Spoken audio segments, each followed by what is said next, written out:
Hi everyone, in last video we have covered the decline of Mughal Empire. Now let's move on to the next topic, that is Battle of Plassey, Battle of Buxar and Treaty of Allahabad. These are the significant topic for the prelims specifically. So just before going into details of the battles, just have a look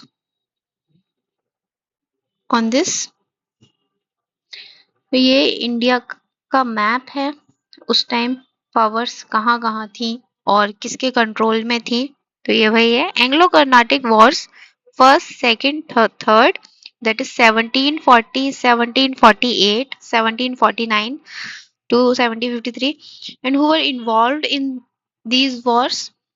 English, French, Hyderabad, Carnatic were also involved. ठीक है, तो as we all know that the central Mughal rulers gets weak. ठीक है, तो governors जो थे वहां के वो ऑटोनोमस हो गए, उन्होंने अपने अकॉर्डिंग अपॉइंटमेंट्स करना शुरू कर दिए रिगार्डिंग जागीर्स। उसके बाद ये कुछ सक्सेसर स्टेट्स हैं मुगल्स के, that is Bengal, Awadh, Hyderabad, Madras. Bengal was very prosperous at that time. It was the center of attraction for the British. No? So, Murshid Quli was the Nawab of Bengal at that time.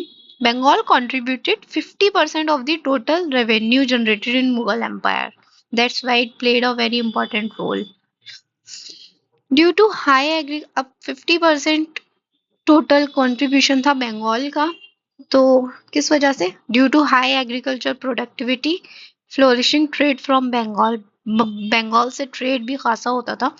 तो दो roots थे, एक तो था oceanic root और एक था land route. Land route was not that much safe because actually it was subjected to frequent invasions from northwest.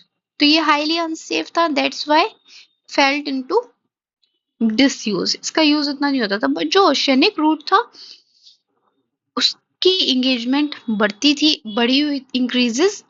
The reliance on European traders also increases. ठीक है, अब क्या हुआ, ये जो ओशियनिक रूट था ये डोमिनेटेड था bye European traders, England and French. ठीक है, आगे देखिए, इंडिया और चाइना का क्या था, वर्ल्ड्स बिगेस्ट प्रोडक्शन होती थी टेक्सटाइल की, because of cheap labour in India, climate in India, abundant cotton in India, low cost. Spices दो थे, that was the pepper and second was cardamom. ठीक है, अब 1690 में बंगाल में औरंगजेब ने ट्रेडिंग राइट्स दिए थे, किसको? इंग्लिश को. First one to establish their presence. So English were the first one who established their presence in Bengal. ठीक है, Murshid Quli maintain symbolic links with central Mughal. इनके रिलेशनशिप जो थे मुगल्स के साथ मुर्शिद कुली के वाज वेरी गुड. अपॉइंटमेंट्स जो जितने भी होते थे वो मुगल्स के नाम पर होते थे, कॉइन्स जितने भी बनते थे वो भी मुगल्स के नाम पर बनते थे. ही कंट्रीब्यूटेड टू पे अ पोर्शन ऑफ रेवेन्यू, और ये एक अपने रेवेन्यू का एक पोर्शन भी मुगल को पे करते थे. ठीक है, अब 1739 में Alivardi Khan rose to power with the support of Jagat Seth. ठीक है, 1739 में अलीवर्दी खान आ गए, केम इनटू द पावर, और किसके सपोर्ट से? जगत सेठ ब्रदर्स के सपोर्ट से. और जगत सेठ ब्रदर्स थे कौन? Noble in the court of Bengal. ठीक है, नोबल थे. अब आते हैं 1756 में अलीवर्दी खान डाइड. अलीवर्दी खान की डेथ हो गई. अच्छा, अलीवर्दी खान जब पावर में आए थे तो इन्होंने सारे लिंक्स ना, ये he broke all links with the central and stop making appointments. ठीक है, और बंगाल क्या हुआ था, इंडिपेंडेंट हो गया था उस टाइम पर, because it was not under the influence of Mughal anymore. अब आते हैं 1756 में सक्सेसर डिस्प्यूट हुआ. अब ये तो हर रूल में होता है, किसी का भी रूल हो, सक्सेशन डिस्प्यूट तो होना ही होना है. Between the Ghaseti Begum and Sirajuddaulah, daughter और ग्रैंडसन के बीच में कॉन्फ्लिक्ट हो गया, जिसमें कि सिराजुद्दौला जीत गए और नवाब बन गए. अब एमरजेंस ऑफ, अब ये नवाब बन गए, उसके बाद एक अलग तरीके की का कॉन्फ्लिक्ट आ गया, दैट वाज 1756. 4 पावर्स आ गई। जगत सेठ ब्रदर्स अभी हमने ऊपर पढ़ा, जिनकी हेल्प से अली वर्दी खान पावर में आए थे, ठीक है। दूसरा सिराजुद्दौला, तीसरा BIC and fourth is French East India Company. BEIC for British East India Company, FEIC is for French East India Company. अब British East India Company was private and French East India Company was government. अब जगत सेठ जो थे, इनका क्या aim था? Aim to increase their influence, ठीक है। ये अपना इन्फ्लुएंस बढ़ाना चाहते थे। Control over economic policy of state, state की इकोनॉमिक पॉलिसी पर कंट्रोल चाहते थे। तो ये किसकी फेवर में थे? ये फेवर में थे कि जो ट्रेड की मोनोपोली है वो ब्रिटिश को मिल जाए। So Jagat Seth was in the favour of British East India Company. On the other hand Siraj was young nawab, ठीक है, इनएक्सपीरियंस बट असर्टिव, ठीक है, एक्सपीरियंस नहीं था। तो ये क्या चाहते थे? ये चाहते थे इन्फ्लुएंस ऑफ जगत सेठ का वो कम हो जाए। ये जगत सेठ का इन्फ्लुएंस कम करना चाहते थे और wanted to give trade monopoly to French. ये फ्रेंच को ट्रेड मोनोपोली देना चाहते थे instead of British East India company, ठीक है। अब both wanted to dominate the trade of Bengal. As I have told you कि बंगाल वाज वेरी इंपॉर्टेंट, है ना, for the trade point of view, or that was so prosperous at the time, that's why it was the center of attraction and attention of the British, ठीक है। तो ये दोनों ही, French और British दोनों ही dominate करना चाहते थे, कहाँ पर? बंगाल के ट्रेड पर। BEIC was first to get trading right in Bengal, अभी हमने ऊपर पढ़ा था, during the period of Aurangzeb, that was in 1690, ठीक है, ये अभी हमने पढ़ा था। उसके बाद French was first to get trading right in Hyderabad. Hyderabad में फर्स्ट वन कौन था जिसको ट्रेडिंग राइट मिले थे? वो थे फ्रेंच ईस्ट इंडिया कंपनी। और बंगाल में ट्रेडिंग राइट किसको मिला था? That was British East India company. इनके बीच में कंपटीशन रहता था हमेशा, ठीक है। मूविंग अहेड, तो अब क्या हुआ? अब ये 4 पावर्स आ गई ना, Jagat Seth, Sirajuddaulah, BEIC and French East India Company. तो अब जगत सेठ जो कि बीईआईसी के फेवर में थे, तो उन्होंने ब्रिटिश ईस्ट इंडिया कंपनी को एडवाइस किया कि आप 2 चीजें करो। एक तो start fortifying trading position in Calcutta, और दूसरा to give refuge to fugitive who were escaping from Siraj court. एक तो आप फोर्टिफाइंग करना शुरू कर दो, एक ट्रेडिंग, ठीक है, ट्रेडिंग पोजीशन इन कैलकाटा। दूसरा क्या करो, आप जो भागे हुए हैं सिराज के कोर्ट से उनको रेफ्यूज दे दो, ठीक है, on the advice of Jagat सेठ की एडवाइस पर, because he was from the court ना इटसेल्फ। तो जो अंदर होता है उसको ज्यादा नॉलेज होती है अंदर की चीजों के बारे में, ये किस तरीके से राजा को तोड़ा जाएगा, है ना। तो on the advice of Jagat Seth, BEIC decided to challenge the authority, ठीक है, and build pressure on Siraj. Siraj पर प्रेशर बिल्ड किया and started doing these 2 things, ठीक है, और यही दोनों चीजें करनी शुरू कर दी। Things which were violation and not allowed, और ये दोनों ही चीजें अलाउड नहीं थी, ठीक है, ये दोनों चीजें अलाउड नहीं थी, और इन्होंने, ब्रिटिश ने दोनों चीजें करनी शुरू कर दी। एम क्या था इसके पीछे? That was very clear, to build pressure, rather you will grant trading position, या तो आप हमें ट्रेड करने की परमिशन दो, है ना, ट्रेडिंग पोजीशन दो, ट्रेडिंग मोनोपोली दो, otherwise we will continue to oppose the authority, वरना हम अथॉरिटी को अपोज करते रहेंगे। फिर उसके बाद देखिए, स्टोरी की तरह अगर हम समझेंगे ना तो इजीली हम रिटेन कर पाएंगे और अच्छे से मजा भी आएगा पढ़ने में। So then Siraj decided to attack and black hole tragedy happens. अब क्या हुआ? सिराज ने हार नहीं मानी, उसने बोला कि अटैक करते हैं, और एक ट्रेजेडी हो गई उस टाइम पर। क्या? Black hole tragedy. ये प्रीलिम्स में पूछ सकते हैं, का इसके कुछ पॉइंट्स देख लेते हैं। फोर्ट विलियम इन कैलकाटा, ठीक है, तो सिराज ने 146 प्रिजन्स जो थे, मतलब उनको कैद कर लिया था 146 ब्रिटिश को, और उसके बाद उसमें से 23 जो थे वही सिर्फ वापस निकले, बाकी के बचे हुए मर गए थे बिकॉज ऑफ सफोकेशन। तो और ये हुआ कहाँ था? फोर्ट विलियम में, कैलकाटा के। तो ये क्वेश्चन बन सकता है। अब आता है बैटल ऑफ प्लासी, ठीक है। तो यही यही सब बेस बन जाता है बैटल का। ब्रिटिश रिस्पॉन्ड, अब इतना सब होगा तो क्या ब्रिटिश चुप रहने वाले हैं? इन्होंने रिस्पॉन्ड किया अंडर रॉबर्ट क्लाइव, ये भी हमें याद रखना है, ये सब पूछ सकते हैं। Battle of Plassey during Robert Clive और black hole tragedy during Robert Clive, ठीक है। तो ब्रिटिश ने अपने ट्रूप्स भेजे फ्रॉम हैदराबाद टू फाइट, है ना, हैदराबाद से उन्होंने अपने ट्रूप्स भेजे लड़ने के लिए। Jagat Seth forced Mir Jafar for this, Jagat Seth ने मीर जाफर को इसके लिए फोर्स किया कि तुम हमारा साथ दो, in return he would get the throne of nawab, Siraj की जगह हम तुम्हें नवाब बना देंगे, ठीक है। He signed with British troops, ने साइन कर दिया। Half of Siraj troops did not move, Siraj surrenders. अब ये जो मीर जाफर था ना, ये कमांडर इन चीफ था नवाब की आर्मी का, मतलब कि सिराजुद्दौला के कोर्ट से ही था ये, चीफ कमांडर था। अपने ही बंदे ने यहाँ धोखा दे दिया, तो फिर क्या है, सरेंडर कर दिया सिराज ने, और वो जीत गए। क्यों क्यों सरेंडर किया? अब इसने क्यों, इसको तो लालच था ना कि बदले में अगर मैं ब्रिटिश को साथ दूंगा तो बदले में मुझे थ्रोन मिलेगा, नवाब बन जाऊंगा। उसको ब्राइब मिली थी ब्रिटिश ईस्ट इंडिया कंपनी से, तो उसने he cheated Siraj, later became as a puppet nawab, ठीक है। अब जब आप इस कंडीशन टर्म्स और कंडीशंस के साथ आओगे तो फिर आप एक पपेट नवाब ही बनोगे, ठीक है। Siraj last independent nawab of Bengal, last independent nawab था। इसके बाद नवाब तो बने लेकिन वो सारे किसकी इन्फ्लुएंस में थे? ब्रिटिश की इन्फ्लुएंस में थे, ठीक है। That was not the independent nawab. अब बैटल ऑफ प्लासी, यही ऊपर जो हमने पढ़े ये सब बैट क्या था? It was the battle of Plassey.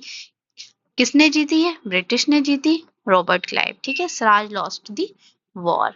तो बैटल ऑफ प्लासी किसके बीच में हुआ था? सिराज वर्सेस ब्रिटिश प्लस जगत सेठ, है ना, प्लस मीर जाफर, सब। Battle of Plassey followed by Plassey plunder. अब क्या हुआ, ये लोग बैटल ऑफ प्लासी हार गए, Sirajuddaulah surrendered and lost the war. तो उसके बाद प्लासी प्लंडर, तो प्लासी प्लंडर में ब्रिटिश ईस्ट इंडिया कंपनी ने अपनी कुछ कंडीशंस रखी। क्या? Must be granted trade monopoly in Bengal, immediate compensation of 2,50,000 granted to British, है ना, और between 1757 to 1760 more than 22.5 million rupees to British as further compensation. अब जब आप वॉर को हारोगे तो आपको ये कंडीशंस भी माननी पड़ेंगी ना। इससे क्या होगा आगे? इकोनॉमी बंगाल की कैसी हो जाएगी? खस्ता हालत में हो जाएगी एकदम। This Plassey plunder leads to a huge financial drain, एक फाइनेंशियल ड्रेन देखा गया बंगाल में। And Mir Jafar expressed his inability to meet them completely। Mir Jafar ने क्या किया? अब ये कैसे पूरा करते? तो ह्यूज फाइनेंशियल ड्रेन जो हुआ, ये कैसे कंप्लीट कर पाता? तो that was incapable for doing this ना। Following with 1761 Mir Jafar replaced with Mir Qasim, एक नया नवाब आया, that was the Mir Qasim. अब क्या हुआ? 1761 में Mir Qasim soon came to a similar realisation, उसको भी रियलाइज हुआ about the huge financial drain of Plassey plunder on Bengal, है ना। तो क्या हुआ उसके बाद? 1764 में मीर कासिम अप्रोच्ड अवध, अवध गए and the central Mughal ruler, जो वहां मुगल रूलर थे उनको अप्रोच किया मीर कासिम ने। A strong regional alliance against BIC, BIC British East India company के अगेंस्ट एक स्ट्रॉन्ग अलायंस बन गया। उसके बाद 1764 में सऊदी बैटल ऑफ बक्सर। तो बैटल ऑफ बक्सर किसके बीच में हुई? Mir Qasim plus ruler of central Mughal from Awadh versus British, फिर से हो गया ये। In which Mughal states were defeated by British troops, again they were defeated as there was no powerful central Mughal ruler, ठीक है, left there. After the death of Aurangzeb कोई power में ऐसा बचा नहीं था जो कुछ कर पाए, ब्रिटिश का कुछ बिगाड़ पाए। On behalf of BIC and eventually led to Battle of Buxar and led to Treaty of। अब इनका ये था कि हर वॉर जीतने के बाद एक ये ट्रीटी रख देते, अब बैटल ऑफ प्लासी के बाद उन्होंने प्लासी प्लंडर के थ्रू अपनी मांगे रखनी शुरू कर दी। उसके बाद अब क्या हुआ, बैटल ऑफ बक्सर हुआ। बैटल ऑफ बक्सर भी इवेंचुअली ये लोग हार गए।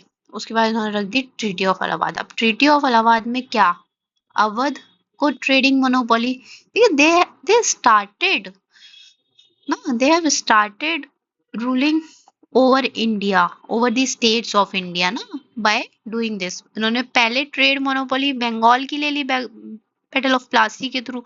अब बैटल ऑफ बक्सर हारने के बाद they were trying to get the trading monopoly in Awadh, वो भी ले लिया। ठीक है, 5 million वॉर कंपनसेशन। बंगाल का revenue collection right, diwani right उन्होंने रख दिया।